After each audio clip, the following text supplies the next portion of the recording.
Bismillahirrahmanirrahim. Assalamualaikum warahmatullahi wabarakatuh. Alhamdulillahirabbil alamin. Wa bihi nasta'inu ala umuri dunya waddin. Wassalatu wassalamu ala asyrafil anbiya'i wal mursalin wa ala alihi wa sahbihi wa man tabi'ahum bi ihsan ila yaumiddin. Amma ba'd. Masyarul muslimin wal muslimat, jamaah salat subuh yang dirahmati oleh Allah Subhanahu wa taala.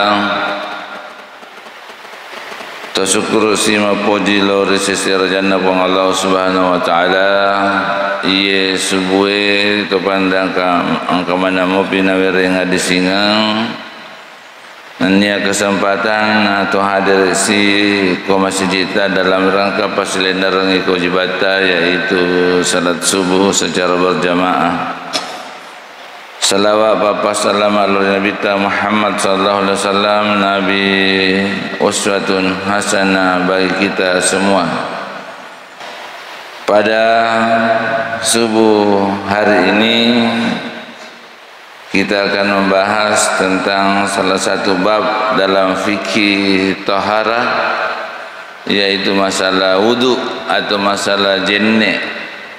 Ya, dalam fikih taharah sebenarnya pembagiannya mulai dari kitab bab air, ya, mulai bahas masalah wayye, kemudian al-ghuslu sampai ada yang terakhir as-suruh.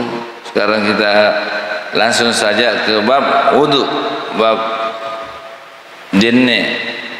Ya, pengertiannya ya sengi jenne di dalam buku-buku fikih disebutkan secara bahasa ya sengi jenne atau wudu adalah dari kata al-wada'ah, betuanna al-hasan atau kebaikan.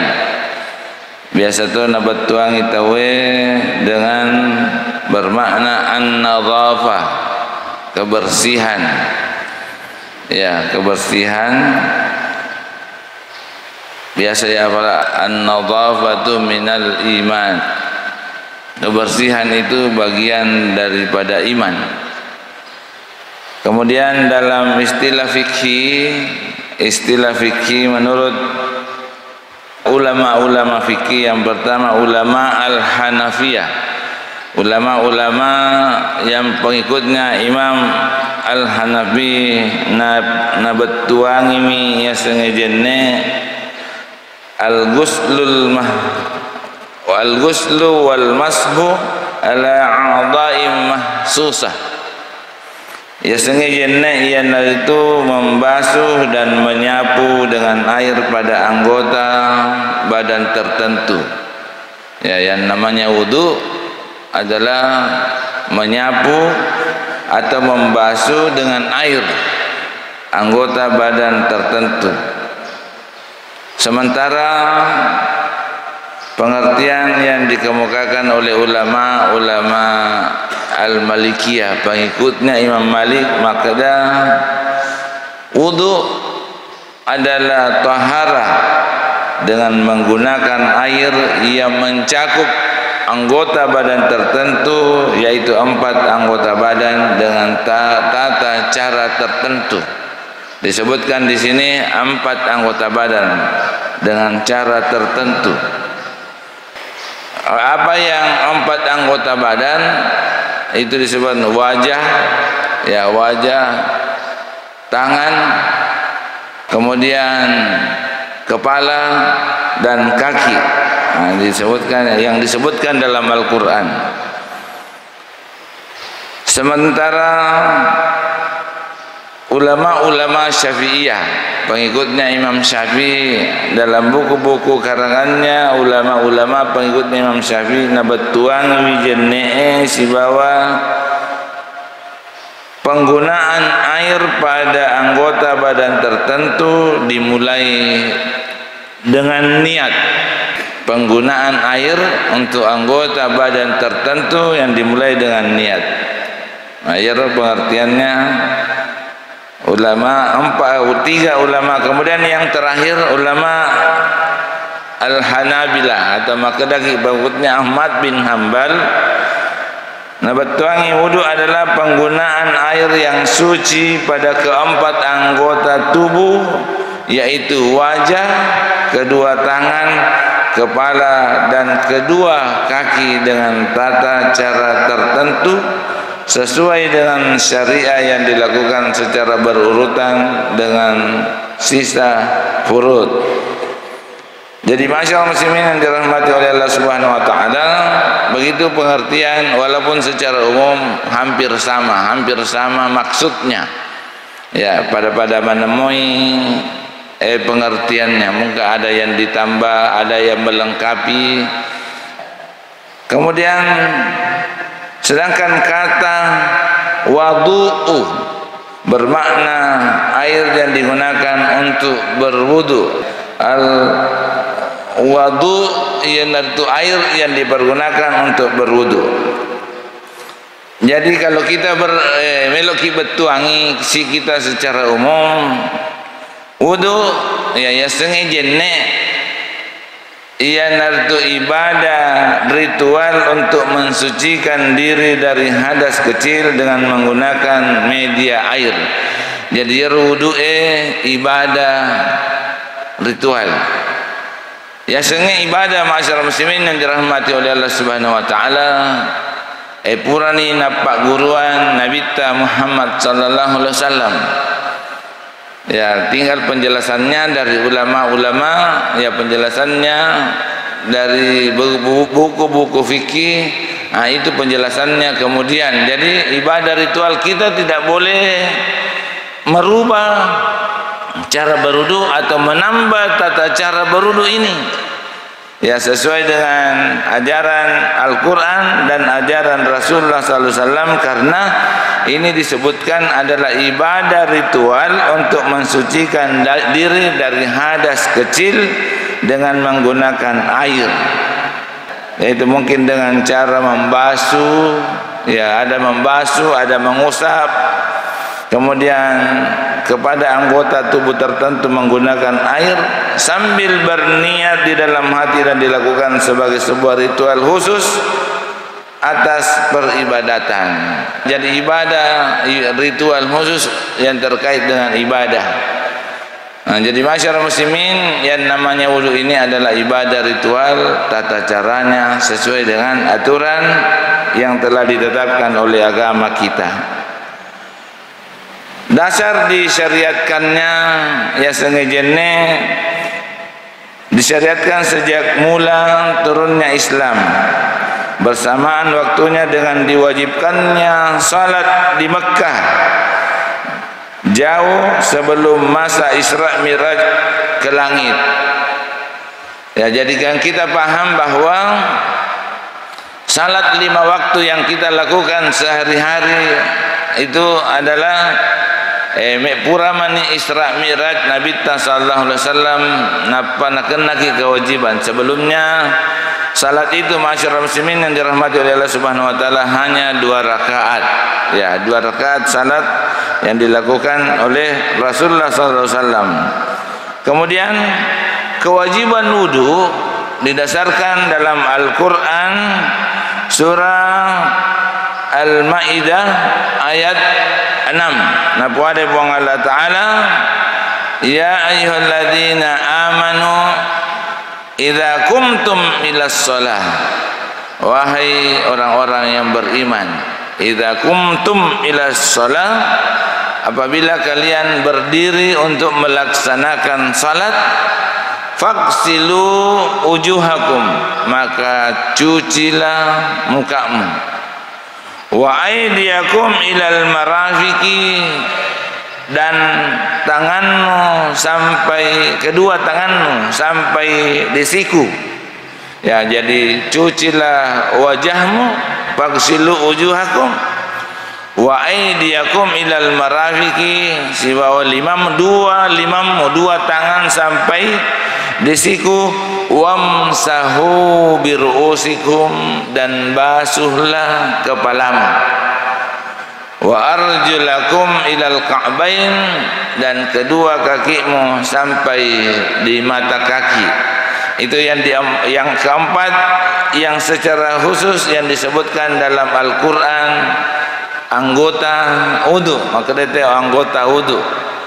Anggota wudu, wajah cucilah bisaybi rupamu, si bawa dua limamu letu sikukmu, kemudian wamsahu, dan basuhlah kepalamu, wa arjulakum idal kabain, begitu juga kakimu sampai di mata kaki.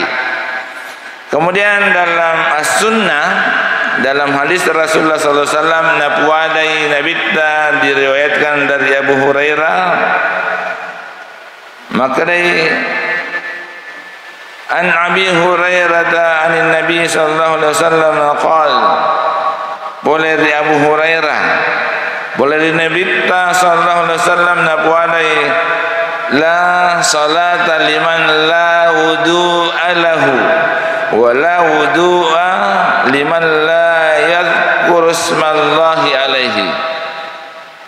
Hadis riwayat Abu Dawud dan Ibnu Majah, riwayat Imam Ahmad, Abu Dawud dan Ibnu Majah. Maka dari Nabi sallallahu alaihi wasallam tidak ada salatnya, la salata. Ini biasa kita tuangi, maka la salata, tidak sempurna salatnya. Padahal makna la salata, tidak ada salatnya, tidak sah salatnya. Liman la wudu'a lahu, bukan tidak sempurna. Biasanya napuale te makna man sami'an nida fala ya'ti fala salata lahu. Nigi kita mangkalinga ibangi napadenda lo mas sempajang la salata lahu. Biasa nabat tuang kita makna tidak sempurna salatnya. Padahal la salata lahu, tidak sah salatnya. La salata liman la wudu'a lahu, tidak sah salatnya orang yang tidak ada wudunya. Wala wudu'a, dan tidak sah wudunya liman la yadhkuru ismallahi alaihi, dan tidak sah wudunya orang yang tidak menyebut nama Allah. Jadi yang dibaca sebelum berwudu adalah basmalah. Ya, yang kita hadis ini menegaskan bahwa yang dibaca sebelum wudu adalah basmalah. Tidak sah wudunya orang yang tidak menyebut nama Allah sebelum berwudu. Wala wudu'a liman la yadhkuru ismallahi alaihi, tidak sah wudunya orang yang tidak menyebut nama Allah sebelumnya. Jadi kalau mau berwudu baca bismillah. Nah, bismillah. Hukum wudu, ya hukumna, agar hukumna wudu. Hukum wudu bisa ada wajibnya, kemudian ada wajib atau fardu, ada sunnahnya, ada sunnah. Kapan wudu itu wajib? Jenne mancaji wajib yang pertama narik komelok pigawi sempajangnya.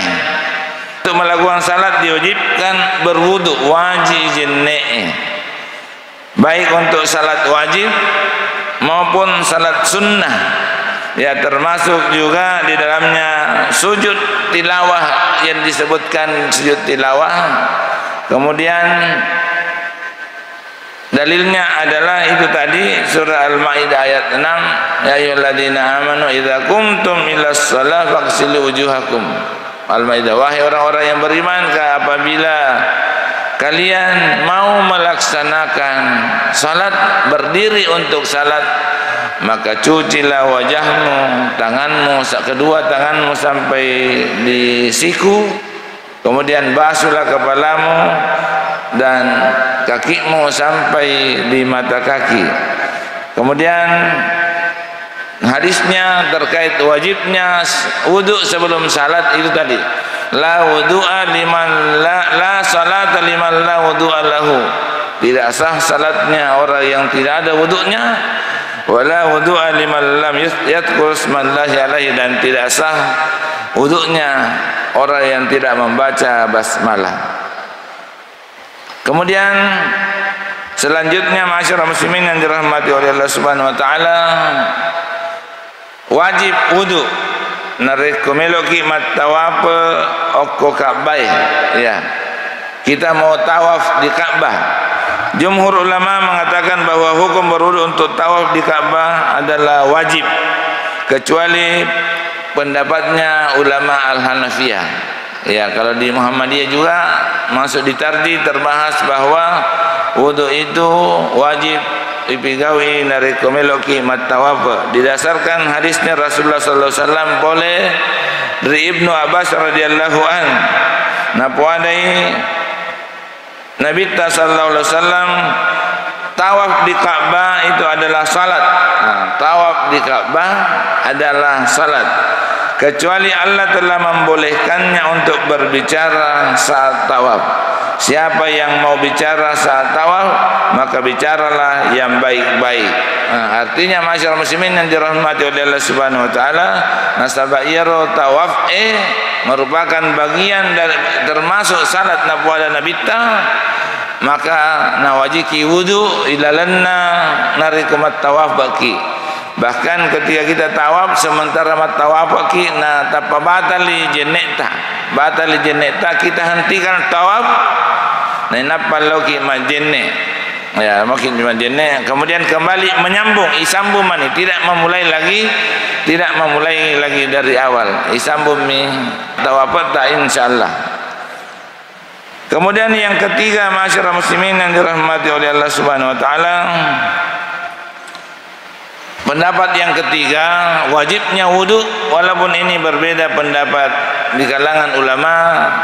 Ia naritu menyentuh mushaf narokomeloki baca Quran meloki gesai Qurangi. Jumhur ulama umumnya menyatakan bahwa diharamkan menyentuh mushaf Al-Quran bila seorang dalam keadaan hadas kecil, atau dalam kata lain bila tidak punya wudu. Al-Malikiyah dan Asy-Syafi'iyah mengatakan haram bagi orang yang dalam keadaan hadas kecil untuk menyentuh mushaf meskipun dengan alas atau batang lidi. Kemudian ulama Al-Hanafiyah meski mengharamkan sentuhan langsung, namun bila dengan menggunakan alas atau batang lidi hukumnya boleh. Syaratnya alas atau batang lidi itu suci, tidak mengandung najis. Ini tiga ulama mazhab berbeda pendapat. Ada yang mengatakan haram secara mutlak, namun mau pakai alas, namun mau pakai kos tangan, ya, namun mau pakai lidi. Imam Malik dan Imam Syafi'i, ulama-ulama Malikiyah dan ulama-ulama Syafi'iyah. Kemudian ulama Al-Hanafiyah maka tidak haram secara mutlak dengan boleh memakai lidi atau memakai kos tangan. Ya, dasarnya masyarakat muslimin dalam surah Al-Waqiah disebutkan la yamassuhu illal mutahharun. De najisai tidak tersentuh kecuali orang-orang yang suci. Angkato hadisana Nabi ta boleh Abdullah bin Abi Bakrin rahimahullah. Anna fil kitab alladhi katabahu Rasulullah sallallahu alaihi wasallam li Umrin bin Hazmin. Boleh Abdullah bin Abu Bakar bahwa dalam surat yang ditulis oleh Rasulullah sallallahu alaihi wasallam kepada Amir bin Hazm, yar Nabi ta makiring surat laul ri Amir bin Hazm lisanna suratna Nabi ta makadai alla yamassul Quran illa tahiran. Ya Nabi ta sallallahu alaihi wasallam makiring surah Amr bin Hizam na pudangi makada ya risana alla yamassu illa tahiran aja laloi nagestai Qurange tahu de nama pacing yang tidak suci. Begitu hadisnya riwayat Imam Malik. Keharaman menyentuh mushaf bagi orang berhadas kecil ini walaupun didukung ulama mazhab, tapi ada beberapa yang pendapat yang mengatakan tidak haram, yaitu pendapat mazhab Al-Zahiri. Dalam pandangan mazhab ini yang diharamkan menyentuh mushaf hanyalah orang yang berhadas besar. yang berhadas besar, sedangkan orang yang berhadas kecil tidak diharamkan. Pendapatnya sama dengan pendapatnya salah seorang sahabat Rasulullah, yaitu Ibnu Abbas. Ini kalau ada pendapat begini masyarakat muslimin, pendapat yang keempat tadi mengatakan bahwa yang haram menyentuh adalah orang yang berhadas besar, umpamanya makunrai macarepai, kunrai macarepai, laki-laki yang sudah junub itu haram secara nagista akorangnya. Tapi yang hanya hadas kecil maka itu tidak haram secara mutlak. Kalau kita mau hati-hati masyarakat muslimin, kalau di Tarjih Muhammadiyah mengambil pendapat yang keempat, ya, mengambil pendapat yang keempat, tidak haram secara mutlak. Makna la yamassuhu illal mutahharun, tidak disentuh kecuali oleh orang suci. Proses turunnya Al-Quran dari langit, yarwatunna nabawa malaikat Jibril, kurangnya iblis berusaha menghalang-halangi malaikat Jibril, letukna kurangnya lori Nabi sallallahu alaihi wasallam. Tapi nategaskan Allah Ta'ala denolek gistai kecuali orang-orang yang kafir, orang-orang yang suci. Ini juga pendapat yang keempat yang menyebutkan bahwa orang yang non muslim, ya, non muslim itu tidak boleh menyentuh Al-Quran. Ya, orang muslim saja yang tidak, yang paling tidak, yang hadas besar tidak boleh menyentuh Al-Quran. Kemudian masyarakat muslimin yang dirahmati oleh Allah Subhanahu wa taala, itu tiga yang disebutkan wajibnya wudu, walaupun yang terakhir ada perbedaan pendapat ulama. Tapi pendapat yang kedua jelas wajib, dan pendapat yang ketiga tawaf itu wajib untuk berwudu. Kemudian sunnah. Kapan wudu itu sunnah? Yang pertama masyarakat muslimin, yaitu sunnah mengulangi wudu untuk tiap salat. Ya, mengulangi wudu untuk tiap salat. Umpamanya urai masa panjang maghribi mondroki ke masjid, duduk mengaji. Kemudian kita mau masuk salat isya mengulangi wudu, itu hukumnya sunnah. Sunnah artinya mustahab. Napoji puang Allah Ta'ala, napoji Nabi sallallahu alaihi wasallam. Berdasarkan hadis an Abi Hurairah anin Nabi sallallahu alaihi wasallam qala, hadisnya dari Abu Hurairah, laula an asyukka ala ummati la amartahum inda kulli salatin biwudu'in. Seandainya, maka dari Nabi seandainya tidak berat bagi umatku, lau suroi ritungke sampajang naulangi wi jennetna. Ya, seandainya tidak berat. Artinya ini masyarakat muslimin, seandainya tidak berat. Bahkan ngasambungin Nabi wa ma'akun li wudu'in siwakin. Begitu pula seandainya tidak berat, saya akan suruh umatku setiap mau salat, setiap mau berwudu memakai siwak. Siwak ini ada perbedaan, ada yang mengatakan dia dengan sikat gigi. Jadi disunnahkan untuk memakai siwak, memakai sikat gigi sebelum wudu. Laula an asyukka ala ummati, seandainya tidak berat bagi umatku.